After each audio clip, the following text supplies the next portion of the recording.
Come on, StreamYard work.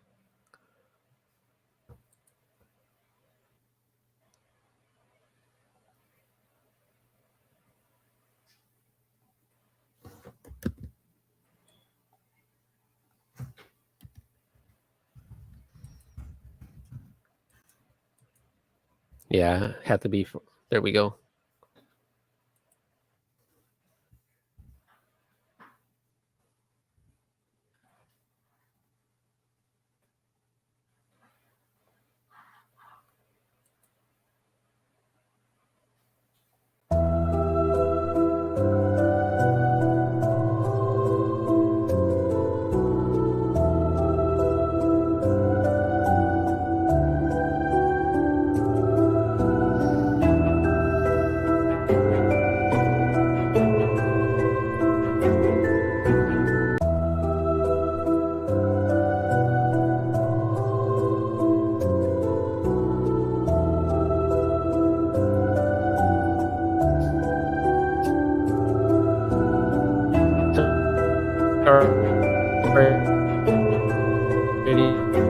Anybody, we're having technical difficulties.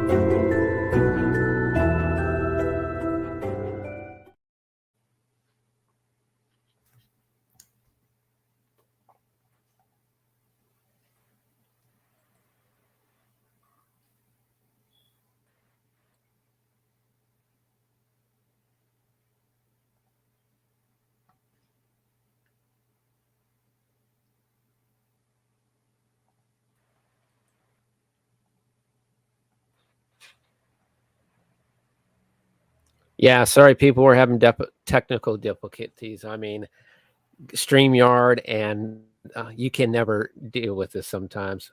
What's up, Madness? Gary Hodges. I don't know if the guys did the trailer play for you guys when I was out? Okay, gotcha. So, welcome back, everybody, to another episode for Comics de la Morte, episode 103, Orphan Bloodline. And we have a new guest. Let the audience know your name and pretty much what made you fall in love with comics and wanted to do comics in the beginning. Yeah, I'm Rick.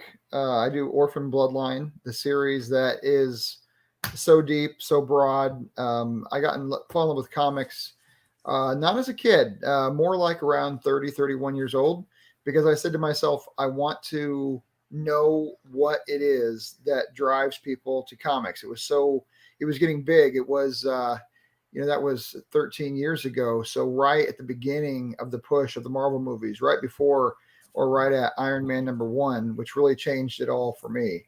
And I said, what's the thing with comics? And I started looking up not DC, not Image, not Marvel, just who was the best storyteller. Where are the best stories at? And Exactly. I started drinking them in, just drinking in the best storylines. And I mean, I know I'm going to be out on left field, but my favorite single issue, one-off graphic novel, not single issue, but single graphic novel, is Planet Hulk. I love the drama in it. I love the changing of the character through the comic. Yeah. Because it's telling this great story, something that's different. It doesn't have to be the Bruce Banner of the TV shows that I watched in the 80s on TV. It doesn't have to be that Hulk. It could be a different one. That's okay, as long as they're true to themselves and true to the story, because it's all about the story to me. And Orphan Bloodline, when I put it together, I said, how are we going to bring the story to people in a way that makes sense? It's going to be compelling and different and new. And we've really tried hard to do that. Awesome. So with Orphan Bloodline, I have the link in the description of it, but just give a little detail about what the story is all about for the audience that are watching now. So you take real blood disorders, you take our real timeline through history, you take real people that you would know if you looked them up, and then you twist it where the blood disorder is actually a blood power, where the connection to each other it is through, you know, the Illuminati, but the Illuminati is really there, and leaders of all the governments are working together to progress their agenda, whatever their agenda be. And the blood powers / blood disorders, it can be your ailment, but it can also be your winning.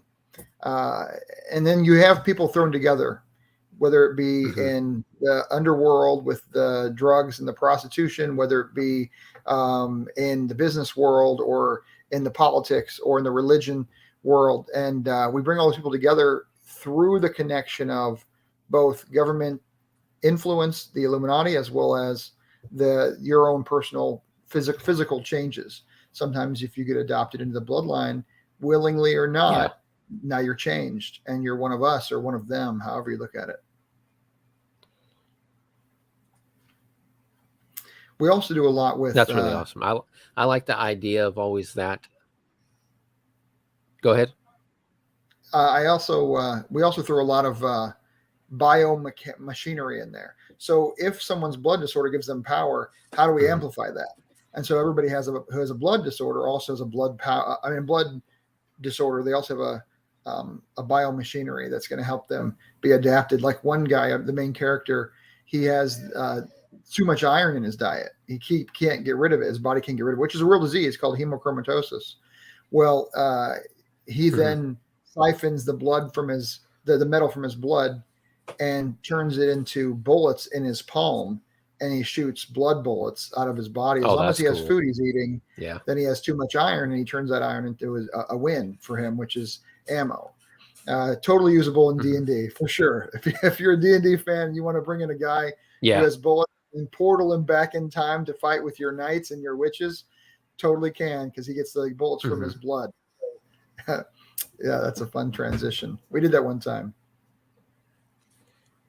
Yeah, I really like the idea, because you're saying that you're taking real historical events and twisting it a bit. Yeah. From like the description.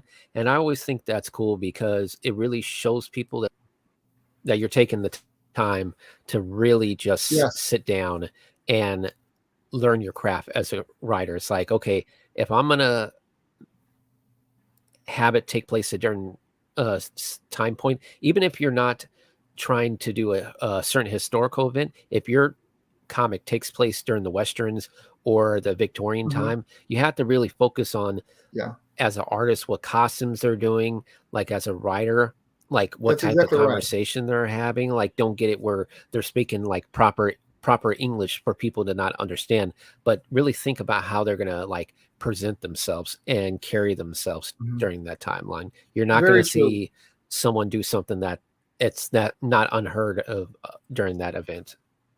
We take that seriously. Our group takes what you just said there extremely seriously. With the artwork. Yeah. On the artwork side, that's awesome. The Japanese, and who does the artwork?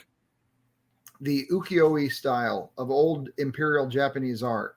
When we went back in time and did Nicholas II, the Tsar of Russia, and how he brings his blood disorder into Japan, we had that whole scene drawn in ukiyo-e style. When we did the witches and the witch covens, we did all gypsy style from Romania, and how maybe vampirism comes involved with the coven and the gypsies, all that era of Eastern Europe. A lot of dark stuff in the Dark Ages over there in Eastern Europe. So we definitely stay true to the original stories, the original characters, like Jure, the guy from Croatia that's said to be the first vampire. He's in the book. Pharaoh obviously is in the book.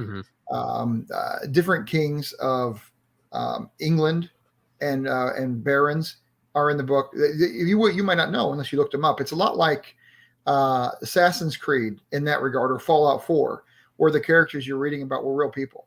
Yeah, and that's always cool too, because it's one of those things that, again, you're taking real historical facts, but you're twisting up a bit. Like when, I mean, some people didn't like the movie, but or the book Abraham Lincoln Vampire Hunter was really good to me, just because they had real historical events, real people that existed that Abraham Lincoln made friends with, but they wanted to make into sci-fi horror as well. So, you know, it's a lot of work. but it pays out really well if you're getting real historical facts down. The readers who care about story, they're going to love my story. That's what I hope. That's my purpose. The people who love the best artwork in the world, we have great artwork, but we don't have the absolute 100% best artwork. We have really good artwork. But if you're only in for the art, then maybe my story isn't for you. My story is about the person who wants the storyline. And when you go back to the best comic book stories, the reason I didn't, shoot for the absolute premium #1 art was because I came from comic books in my 30s and early 30s. So for me, I was reading the old Batman books and Craven's Last Hunt. And some of these, the art is just not up to today's standards, and that's okay. And not to offend anybody who loves Craven or whatever, but those old art, it just doesn't come into play as much in today's styles. But so I didn't care about that. I cared about how it was telling the story, not necessarily the way it was drawn. And see, that's what matters most. If you could have all great artwork, but if the story is not,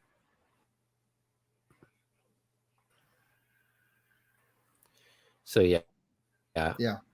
Story definitely has to come first before the artwork, or draw the audience in. And also, when they're going through my book, I have a couple different things. I have every single page of interior art has a song that you have a link there to a YouTube video that goes along with the feeling of that page. And every page has a symbol in the bottom corner, top corner, wherever it's hidden.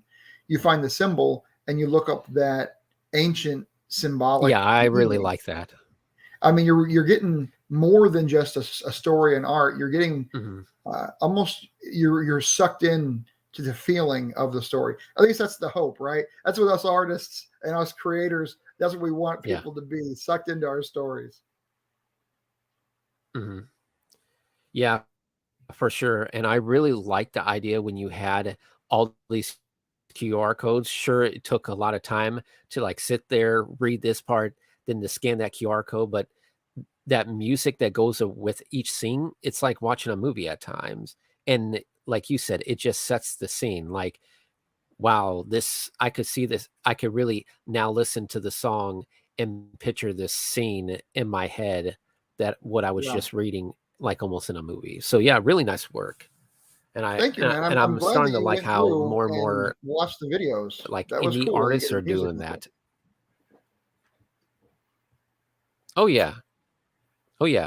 Like when I saw them, like in the beginning, not going to spoil things, but when I started seeing like music notes and then I saw the QR code, I'm like, okay, this is probably music, but let me check it out. So, but yeah, it's really nice work. And again, I like how more and more artists are doing that, because it just draws you in as an audience and makes you want to really absorb everything in this world. Like people who draw comics that take place in the 80s, like it's fun to have a lot of Easter eggs in there, like about certain stores that were around in the 80s, cartoons or action figures, whatever it could be. Like try to draw the audience and have them relate to you in some way by having all these Easter eggs. Easter eggs are the way to be. You have to put things in there so that people aren't expecting. Oh yeah. That they have a callback to a different story, different movie, different song in their life. They have a callback there with that Easter egg. This is funny. I started doing Easter eggs when I first started writing this. And I have a list. I mean, a big list in my world building document that goes comic and page by page by page of all the Easter eggs that if you got the pun, if you got the connection, and all this information is available in our source book. Our source book is for those who want to get deeper into the world. You're going to get art, you're going to get history, you're going to get politics, you're going to get religion in the history of Orphan Bloodline. And anybody who's creating a world, like a real world building story, having a source book is vital. I do a lot of lit RPG, which is kind of like a role-playing game in the literary form. It's the new style of fantasy in my audiobooks that I listen to. And if I have a question about a character or a monster in the story, I can go to these these wikis from that author. That really helps, and our source Mhm. book does that for you. Yeah. Oh yeah, for sure. I mean, that's that's why anyone who wants to do like public domain comics or stories, really do your homework and make sure you're grasping those characters of who they really are and what we learn Mhm. about them.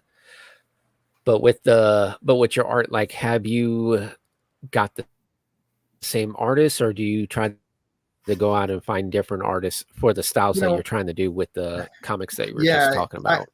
I have to switch it up because of all the different styles, two reasons actually. I'm doing all these different styles of Hmm. cultural art. So it could be Slavic art. I mentioned Japanese art already. It could be all these different Mesoamerican art comes up soon. Yeah. Um, I want to make sure I get an artist that can do that style well. But also, maybe this is just my style, and I don't Hmm. know if everybody else agrees with this or not. But I want to spread the love. There's only so many indie comics being made, and there's a whole bunch of artists, and I think supporting them all a little bit is good. Maybe that's a fail or a win. I don't know, but it's just my style. I want to have more artists involved in the process, whether that be in the editing and the lettering or the flats and the colors or the inks and pencils, whatever it is. I want to bring as many people as I can in and build a team that can be an indie comic team. I don't know, a big group of people that can collaborate together. I find that to be, I don't know, more fulfilling for me for some reason. I know some No. readers want the art to be exactly the same, Yeah, page to most page. I don't want definitely. to get, but I don't really play that game. I play more storytelling anyways. So bringing more artists in, I think it's a win. And I think we're up to something like over 40 Hmm. people that have contributed to the book so far. So I'm happy with that. Awesome. Yeah, definitely. I agree with that. That each artist, like, I do my own artwork for my comic. I know my friend does his, and it's just one of those things. Like, everybody has their own style, Mhm. and if you're trying to tell a certain story that doesn't go along with that style, you just find the person because, like you were talking about, I could see like, okay, the first book takes place during the Western times, so you get someone who's really good at drawing horses and Right. get that really like grasp of that time period of what Western comics look like. But then say you have a story where it's like World War II and you have Japan, but then make that comic into more like a manga style. So, Definitely. This is exactly that's right. just Yeah. some great ideas. Yeah. Mhm. So with you writing the comics and everything, how long did it really for you to grasp, okay, I have to write comics in a certain ways where I'm not writing so much dialogue, where the artwork is just not going to be there. It's just too much text fitting in one square. Or did you not have that Yeah, yeah, problem in the yeah. This is a beginning? good this is a good question. Because I like and not everybody's gonna agree with this. I'm okay with being the odd man out, but I actually like a good amount of text. Now I'm not saying overwhelming, but I've read some comics. I'll throw one out there that I just do not like. I know it got awards, but the Ta-Nehisi Coates, maybe that was who it was, who did Black Panther. Maybe I'm wrong on the Okay. writer, but I read that graphic novel and it was terrible. It was just awful. There was maybe 3 4 words per page. There were whole pages where there was no text at Yeah. all.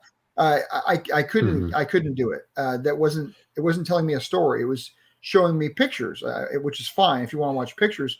But I wanted to get more into the depth of the story, and I just don't think that pictures alone is good enough. Some people do think so. Some people think that it's just if you can tell a story with just pictures, then you've won. But for me, that's not the game. I want to have more context than that. So I make a good medium. See, I definitely agree with you with that. Mhm. I definitely agree with that. But like I tell some people, not every single comic style or comic genre is going to fit well. Like I could see a horror comic where a bunch of pages are just like the person running away from the monster or the killer killing people left and right. Because Yeah, it's a horror comic. You're gonna have like a lot of fast-paced scenes like that. But yeah, or you're just gonna but for like a romance novel or for a western or for a superhero, you can't just have action scenes and no dialogue, because again, you want the reader to like really grasp on who this person is, what their likes and dislikes are. With horror comics, if you see someone running through the woods in a horror comic, you're really not going to grasp and care too much about who that person is, because you know they're probably just a one-off character that's going to die in a gruesome way. The Star Trek character with the red shirt. That's right. Right? Exactly. The thing about action comics, and I'm a huge fan, you have to have the highs and the lows. You have to have the character development. I was watching manga with my kids, because my kids will watch nothing but manga. That is, they will only watch the anime. That's all they'll watch. And I'm sitting here watching these animes, and they have this filler episode, which means nothing. Like, why are we watching this filler episode? And the reason is because the writers know that the reader needs a break. The reader needs an up and a down, and it needs to have that intensity, and then the release, and then the intensity again.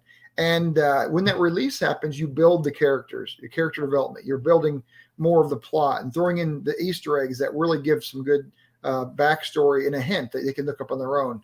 But that's the art of storytelling, and it's not easy. Yeah. Just because I did it doesn't mean it's great. You guys better go and read it and tell me if it sucks. So tell me if it's great. Give me some feedback. I'm open to all the feedback, but I think you're going to actually love it. But it's hard to write really great, and this is how you do it: is you do it with these roller coaster emotions and dialogue, and action scenes followed by romance scenes, followed by the guy falling asleep or dead if that happens. Never happens. It's like Todd McFarlane, the creator of Spawn and so much other stuff. He says if you have a page in your comic where people are like sitting down having a cup of coffee, right, just not have floating heads, like have it where the person's talking with the head, and then you have a speech bubble of him talking, but then it's a picture of his hand holding the coffee cup. Like, try to make like even those scenes that are not very action packed and kind of like everyday conversations, like interesting, because you're drawing it at different angles, right, and writing it at different angles. Wasn't that Kingdom Come? And that's did a really coffee important. Scene like that? I think so. Yeah, they did. I mean, that kind of stuff. There's this one comic, I can't remember. It was just the same scene of an animal doing a little bit different in every panel for the whole graphic novel. It was all it was, and people would like, "What is going on?" They would be interested, as long as you give the reader something to really grab onto that gets them interested, even if it's quirky and different, like sitting down for a cup of coffee. But you do it in a way that's gripping. That's real writing. If it can get the reader to be interested, why are they doing that? Yeah. It goes from real writing. Like when you do that, I consider it as like going from writing to storytelling. Now you're actually telling a story on who this person is. And you're like you said, with the fill-in episodes for the anime, you have to have fill-in pages for the comic. So, because you don't want to have a character that's just bland and you can't relate to, because that's the whole idea about people who fall in love with comics and go to conventions. They want to dress up as their favorite comic book character because they can relate to them in a certain way. Right. And this is actually a benefit for the indie scene. This is a sad story and a good story. I went to the comic shop and I was looking at some of the new issues, and Batman's one of my favorites. I'm going to tell you, the Court of Owls really surprised me on how good it was. I do love the Batman stories the best of any one character probably, but I picked up the Batman issue and I counted it because I was really shocked. It had 21 interior pages of story, and it had something like 8 or 9 pages of ads, and then it had the front and back cover. You were at 28 to 30 pages, right, for the issue, but only 20 of those were actually story. And I was like, this is not good. This is not right. You don't pay $5 for a comic that gets you 20 pages. You need at least 26, 28. My books are all 29, 30 pages of interior art, because I want to make sure that we're giving the reader a hefty story that they can, go to and not be over with in 5 or 10 minutes. You want to, let's drag it on to 15 minutes. Come on, guys, we can do that. Give them a little bit more to read and a little bit more story to get them in those roller coasters of the ups and downs. that's what my goal is. So my books are always all in, front to back, including the covers. We're about 36 pages each, so it's a good hefty piece. And something else the indie comics can do really well are these foil covers or the metal covers, and having the thick cardstock for the interior and cover paper. I mean, I'm always telling indie people on Facebook and on these groups, create a product people want to have in their hand. We have the chance when we're doing these small runs and we're doing this limited reach with Kickstarter and Indiegogo. Give the buyer who supported you, give them a good piece, something they can really be proud of when they receive it in the mail. Well, yeah, and it's like going back to the whole dialogue thing. There's nothing wrong. I mean, look, I don't know if you have any of the comics from EC Comics, but when you had Tales from the Crypt and all these like sci-fi stories from EC Comics, you had there was a lot of dialogue with a lot of those pages back then. Yeah. But it was really engaging and grew the audience in. And not just that, but back then you had a narrator or a person like the Watcher who would be in like Marvel Comics, who would just be telling the story along with the people talking in the story. So yeah, I think you can have a lot of dialogue. You just got to know how to do it right. I think our belief that the culture has gone to fast, quick, give it to me now, I think that's true in some aspects for sure, but it's not true everywhere. Look at the long form YouTube videos. We're on one right now. I mean, people want to have substance when they know the substance is what they want. They don't want a lot of substance if they're not sure. If it's a commercial, they don't want a lot. If it's a pitch, they want it short. But if it's something that they've sought out and they've said, this is something I want to really follow, really, really watch, or really read, they want substance in that case. And that's where the indie comics can shine. Gotcha. And when did you start writing Bloodline?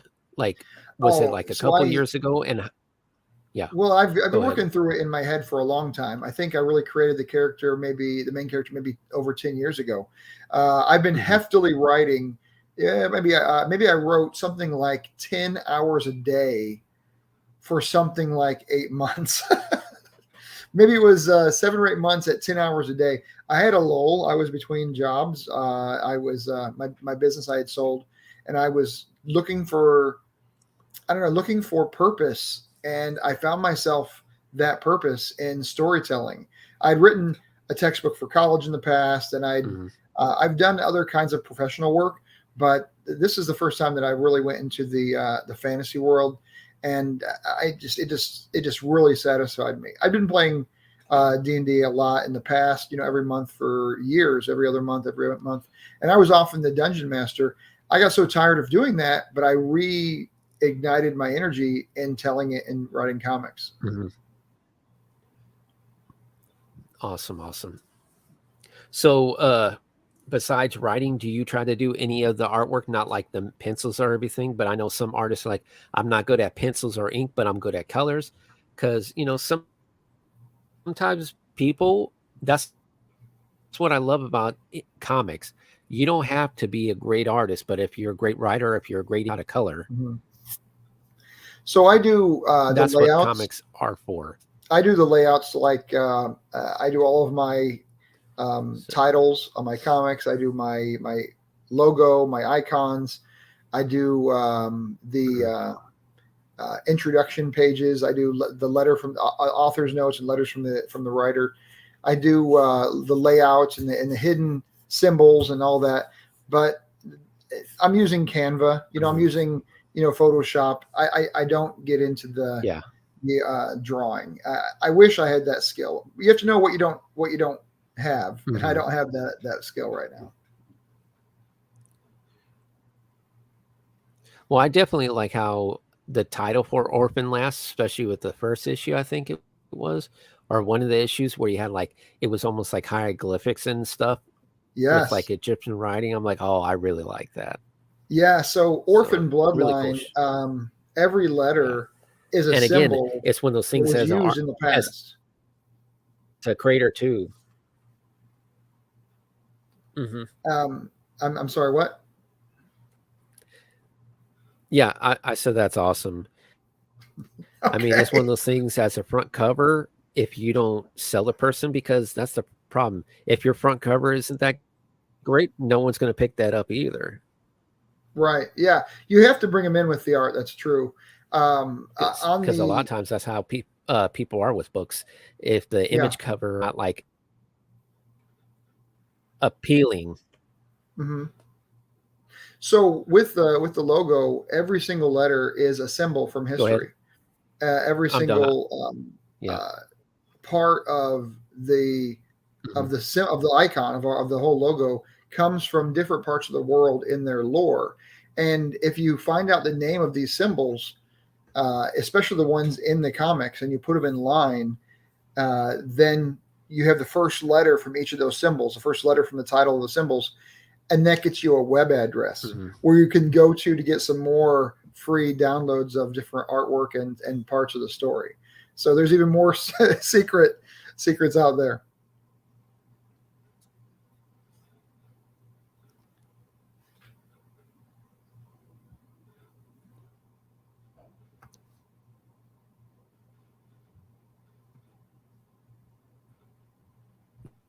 That's awesome. Okay. But We're breaking up. I can't hear you. more about your comics, like how many stories do you have?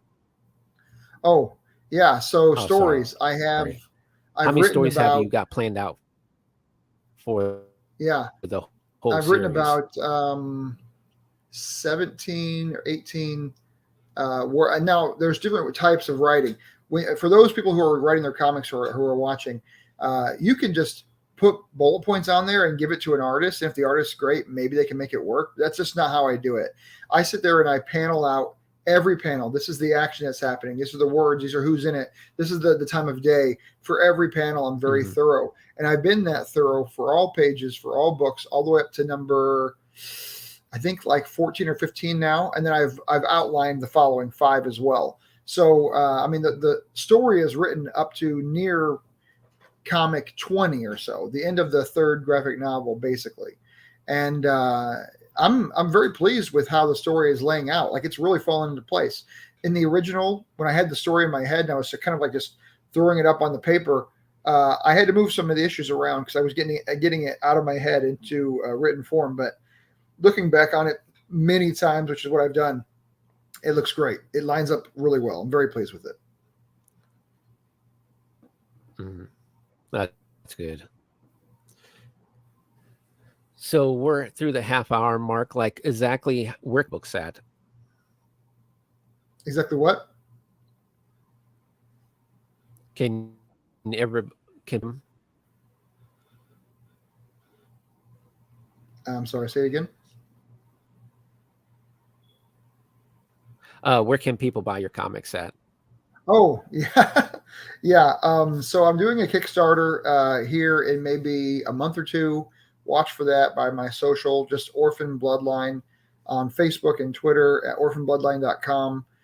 Check those out because you're definitely going to find me there. And I'm very responsive. If you have any interest to get into comics, I can give you lots of pointers and point you in the right directions, meet you to the right people. I'm very active on that. When I taught at college, I was always helping people start their businesses in my entrepreneurship courses. I'm very active in doing that kind of collaboration. So anybody out there needs some help, just contact me directly. I'm totally open to be there for you. But also building that community is important to me. You know, having us work together for those who want to it makes a big difference, both for us as we need help, but also gives us the benefit to serve others. So I'm all about that. Awesome. Well, you hear it there, everybody. Anybody who's like looking for work that watches the channel, because I know other comic book artists and people do, hit this guy up. And his books are in the description down below where you could check him out, his Instagram and stuff. I know I say it a lot, but I really enjoy a lot of these books that are coming on here. And your book too, we're like, here, we're read issue 1 and 2. Mm-hmm. Like I said, I read the first one.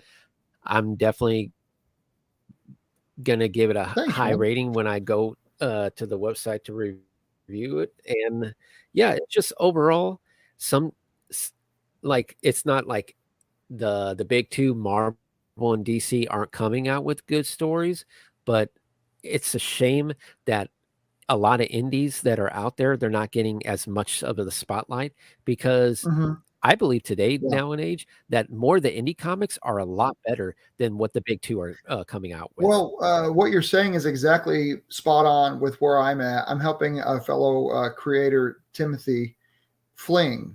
He's very active on social media. He's a Mhm. great guy. You got to contact him. He has a podcast as well. I'm talking with him about an idea I had this week about how to help those Kickstarter and Indiegogo creators, how to get their projects seen on a quick pitch. See, I remember I mentioned I did Yeah. entrepreneurship and Mhm. entrepreneurship teaching.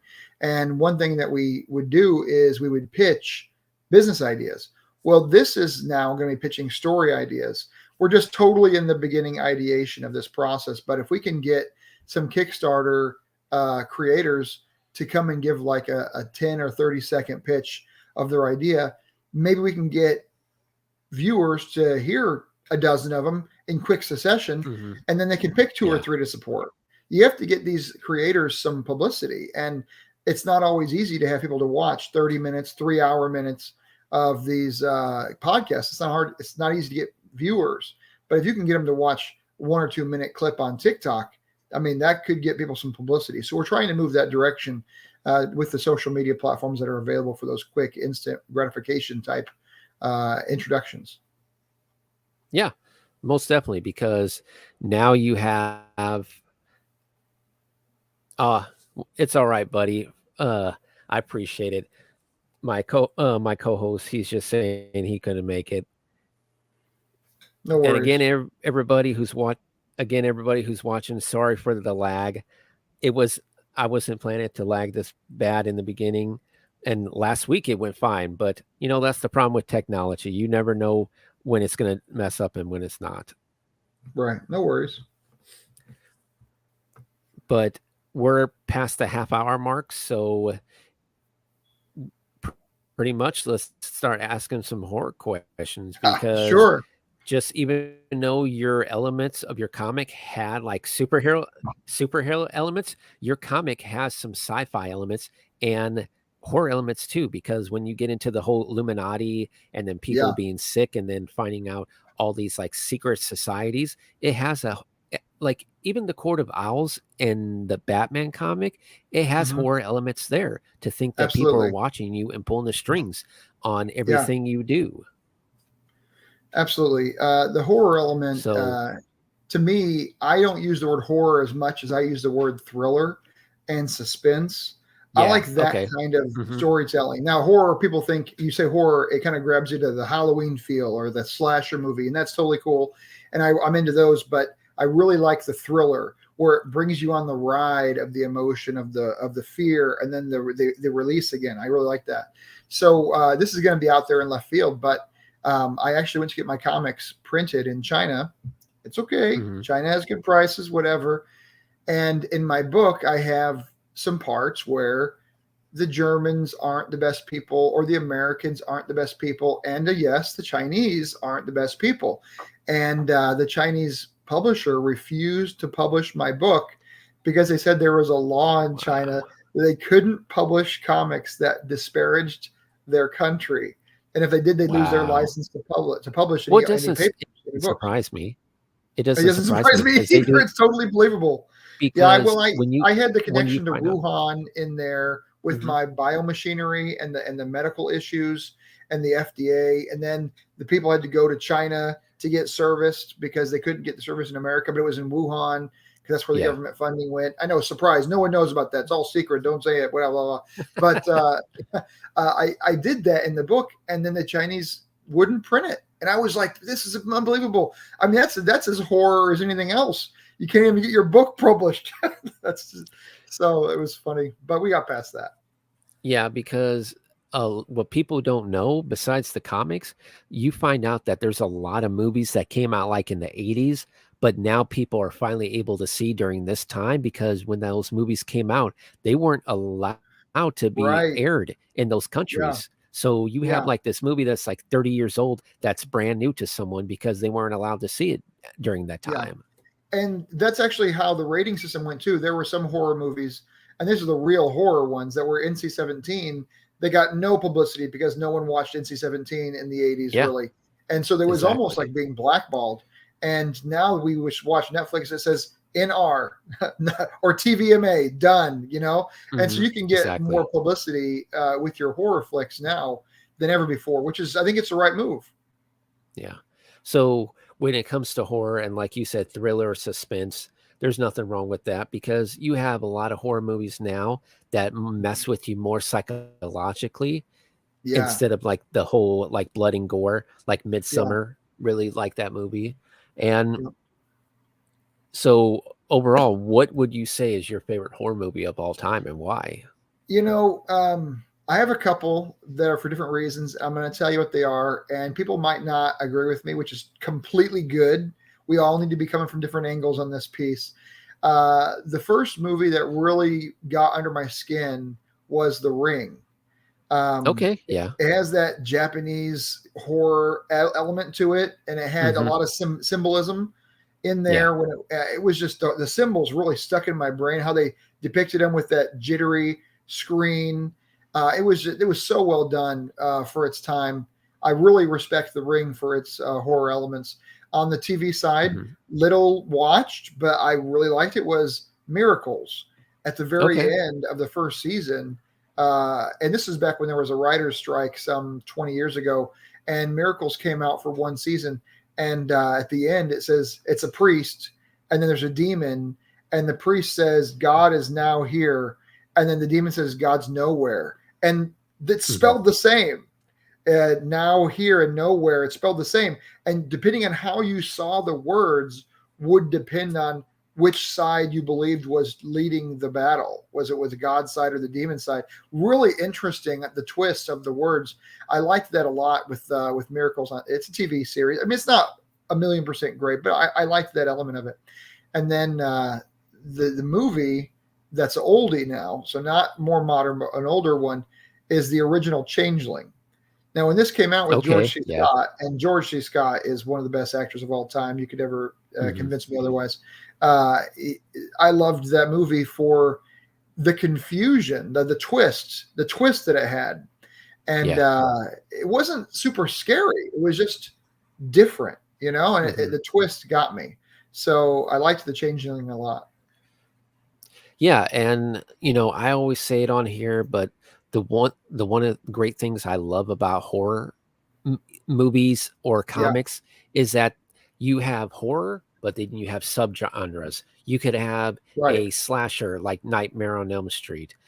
You could have sci-fi like Alien, or you could have comedy like Killer Clowns from Outer Space, Huh, or the recent right. one that just came out, uh Renfield with Nicolas Cage. Yes, it's a comedy, but when you watch the trailer, it has horror elements to it where Dracula's Yeah. killing people. So as an artist and as a writer, I tell people just write one horror story, but it doesn't have to be like a slasher. You could pick these other subgenres that go well with it as well. Because Yeah. superheroes, yeah, you could write different superhero stories, but you can only go so far with them. But with horror, I think it's just a giant playground that you just have Hmm. to throw tacks and figure out what's your best at telling And as a story in that genre.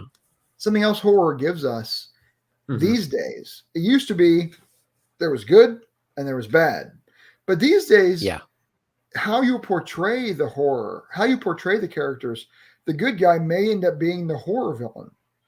What was exactly. that movie with Brad Pitt? Was it called Seven or uh, it had to do with the with greed and gluttony and Yeah, that's pride? seven. Yeah. Yeah, What's in the and box? and the good guy ends up being the bad guy. He Hmm. breaks his own code because he was Yeah. pushed that far. So in real thriller movies and TV shows, you really don't know who's the bad guy, and that's good writing. Yeah. So if you can bring anyone to really question that, and that's kind of what I did in my comic. I'll just bring it back there real fast. In the first comic, I'm a huge Jordan Peterson fan. Huge. I'm not going Hmm. to deny that in any way. And I took one of his quotes, and in the book I called it JP, but that's Jordan Peterson, and it was try to be some kind of hero in your own life. That's part of his quote. And at the end, the kid's mom and dad are killed in front of him. And he thinks back on his family motto of trying to be a hero. And he says, no, Mom, I might have to be a villain first and get revenge. And how it just lays on you. It draws me really into the character of like real emotion of how revenge really gets a hold of you, like in that movie Seven. Yeah. Exactly. And so that kind of writing, I know I wrote it, and I'm totally biased, but I like bringing in that kind of twist where the hero's not the hero and the villain's not the villain. Even the villain in my book ends up being something different. I'm not going to give it all away, but it's really cool. I'm just telling you, I'm still giddy just even thinking about it. Yeah, nothing wrong with that. So now with the next question, kids growing up at the playground, especially kids who love comics, we'd be like, oh, Thor would beat the crap out of Captain America. No, Captain America will beat the crap out of the Thor. Yeah. The same people who are having arguments are like that could be around a table arguing who could kick whose butt as a slasher. So out of Jason, Freddy, Ghostface, anyone, who is your most favorite horror slasher and why? I'm gonna be old school. I'm not gonna be creative in this one. I really like Texas Chainsaw Massacre, just wielding the chainsaw and just running with it. I just think that's so cool. I mean, I when I watched it the first time, it wasn't even scary. It was just kind of cool. And so you asked me who my favorite character is. It's got to be that guy just hauling that chainsaw around and wielding it around like a mace. I just thought that was you can't make better TV than that. That's why it's been around so long, because people are like, that's a cool scene. Oh yeah, for sure. Like people who grew up watching Texas Chainsaw or people who are like real horror fans, as soon as they hear a chainsaw going, they think of, Texas Chainsaw or they get scared. So Now, I will say that he's not going to win a battle. This guy, okay? No. This guy is not going to be on the playground beating you with the chainsaw. You're going to beat him because he's going to fall over on the ground, tripping over the slide end, and you're going to kick him in the face. He's going to be done. He's not a winner on that regard. But if you want winners, I probably would go to some kind of like alien. I'm not like the aliens, but like Smoking Man, in X-Files. Yeah. This guy is going to win. He doesn't ever die. You can't beat him. He has the whole power of the government behind him. So, I mean, depends. There was this Facebook thing one time where you would pick who would win. It had Goku and Yoda. And the next time it was two others that were out there. And he would say you would have to choose who would win. And that person would go on in the tree, in the tiers. And in the end, I think Goku was the winner, or something like that. Or Dr. Manhattan was a winner, maybe. But those are the kinds of things you're talking about. And I really would like, I think you're saying it right now. We're announcing it, folks. Crimson Owl Comics is going to put it on Facebook where he's doing a tier of all the horror characters, and we can choose which one wins every week. And at the end of the year, there's the winner of 52 tiers. You're going to do it. Thank you for offering. I appreciate it. Oh yeah, most definitely. I definitely think we all could have a big discussion and argument about that stuff. So going from like the slashers now to, and some people they're fans of them, or some people they're not. I'm a fan of all horror. Certain movies I don't care to watch just because I don't like that whole torture porn. Right. But when it comes to the oldies, like out of all the Universal monsters, what is your favorite monster and why? Like Dracula, Frankenstein, who would be your favorite? I'm not really a fan of those old shows, but if I were to pick one, I would go on the comic side. I'd go Vampirella because I like her attitude. It has kind of like Witchblade, kind of like hot, sexy, but powerfully dark and kind of a hero, but a villain. I kind of like that character, but the old school, again, I got in the comics when I was 30. Yeah. I just didn't get into it with those old scenes, and it didn't really speak to me. If I were to say who is the best, it'd be who I think is written the best and has the most depth of personality and character. So Spawn, and Vampirella, that kind of anti-hero, Deadpool, the anti-hero is who I'm going for. Yeah, most definitely. Anti-heroes are the best. And when it comes to horror, is there like what would be the one horror movie that you would say that you like, okay, I don't like this movie, I'm just gonna walk out? Because people That's a have good those question. moments that it's Yeah. like, okay, this is just too much, even for me. You know, people say that for some of the Saw movies. I get that. They do say there's just some grotesqueness to it. Um, you know, I say I for don't get Human Centipede, I don't like those movies. uh, Tremors for sure. It was so bad. You have to walk out. No, I don't know that there is one that I would just say I have to walk out because it's gone so far, unless it's just not good writing. Again, it gets back to that. I don't really mind if it's going to be bloody Mhm. and over the top is just over the top on purpose. But if the writing is just that bad, I'm not going to be sitting around for it. That's my clincher, and Yeah. I'm going to stick to that till I die. It's on the tombstone. It's all done. We're already set. Yeah. Gotcha. Awesome. What And about you, when man? it comes to like horror Tell me in about your general, do favorites. you feel that it's what's that? Sorry. Tell me about your favorite old world, old Go school. on, you were breaking up there for a moment. What was the Yeah, question?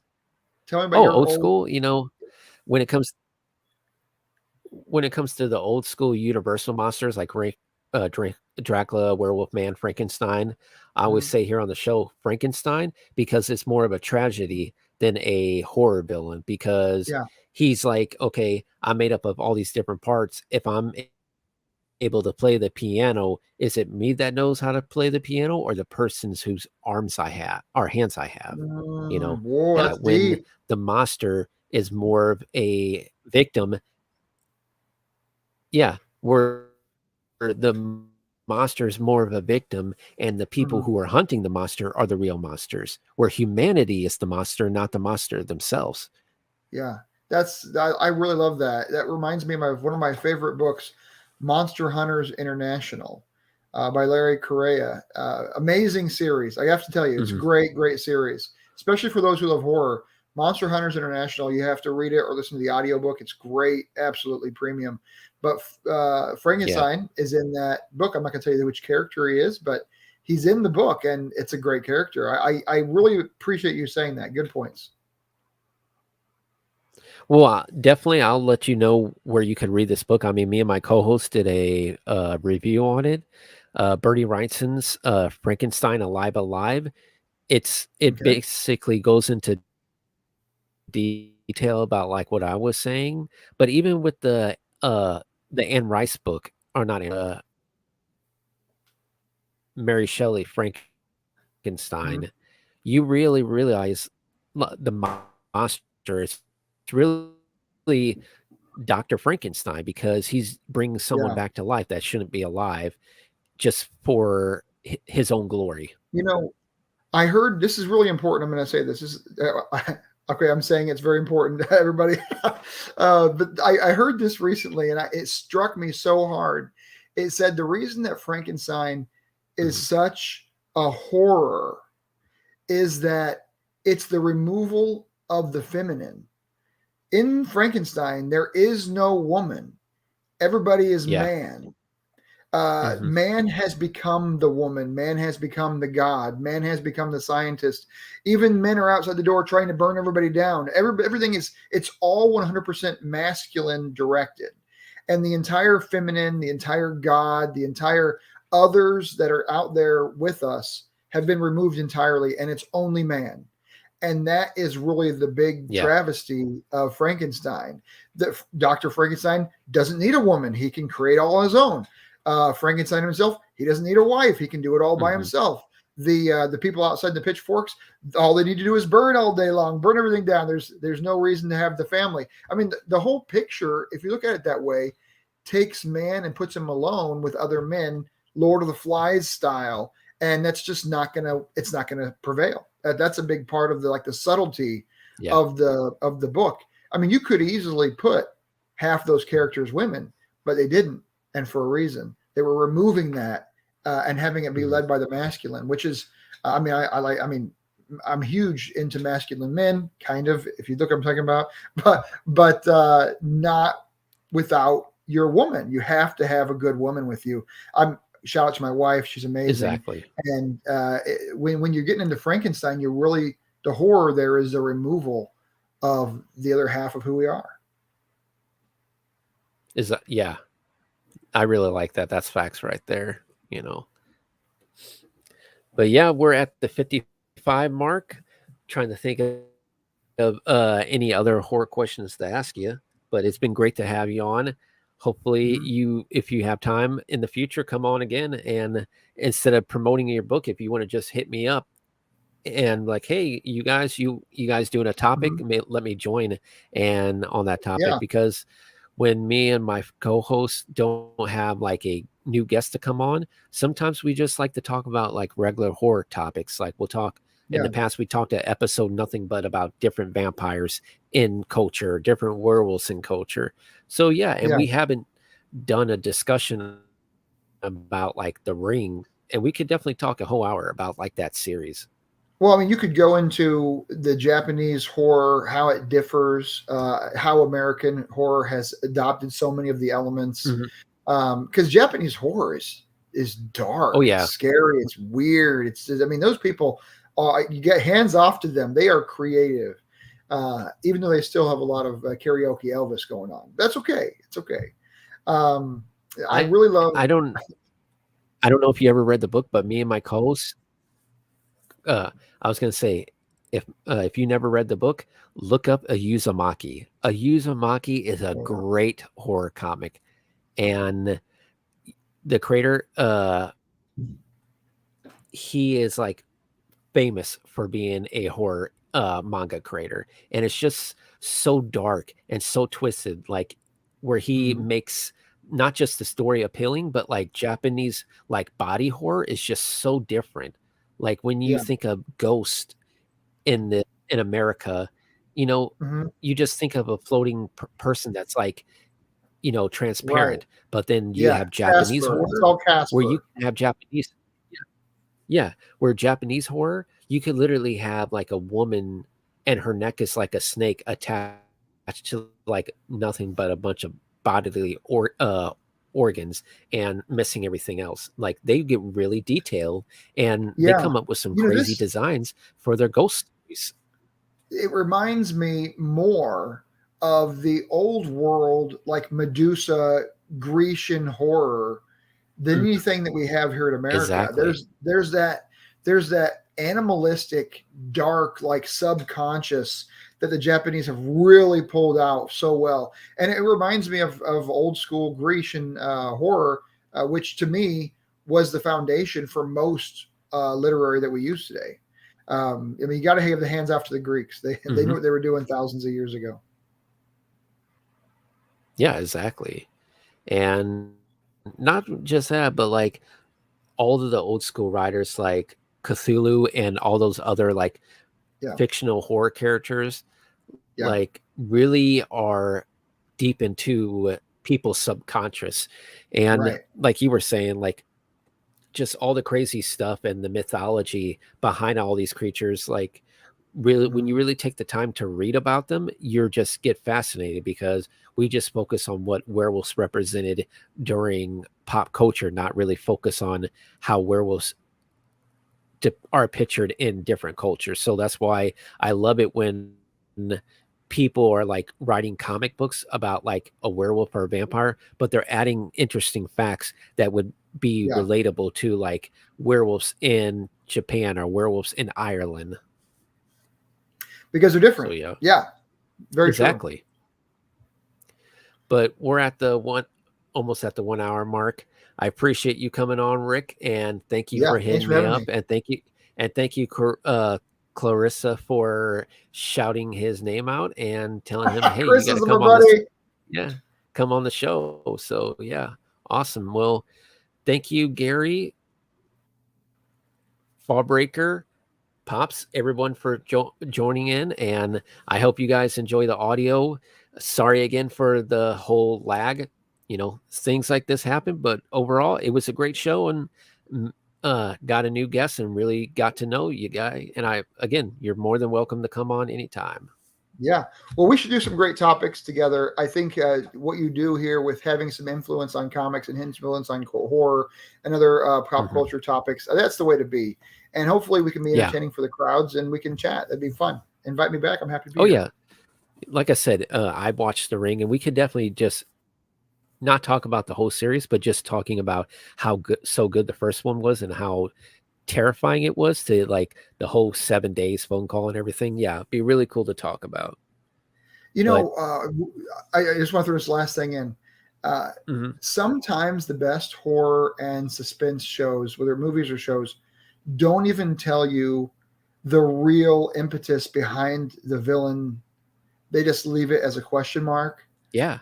Even today, I don't know why she really wanted people to see her video that much, to drive her to insanity. Like like on the X-Files, what did the aliens really want to do across the universe they don't really go into all the depths of the motivations of the villain, quote unquote villain. And I think that's sometimes better. Sometimes less is more. And I'm trying to do that in my book. I'm trying to not give too much away and just give enough away. It's a hard play, and creators, give me some feedback. I'm happy to get it. Yeah. Well, that's so I hate that they do with a lot of like horror movies now that have like a monster in it. They show you what the monster looks like in the beginning. Like, why did you have to do that? Look at Jaws. Like we didn't get a chance to see Jaws until later into the movie. And yeah, it's great to like, you don't know what this creature looks like until like halfway in, because if you show them in the beginning, then you're not going to be scared as much. Well, look at Darkseid, right? Yeah. That Saga, that graphic novel. You didn't even see him until the very last page of the very last of the graphic novel. The building, that's the suspense and thriller I'm telling you about. That was what makes horror really impactful. So anyway, we've done our hour. You've stayed your hour. Right. Can you name the movie? All right. You guys all have a good night, and see y'all next week.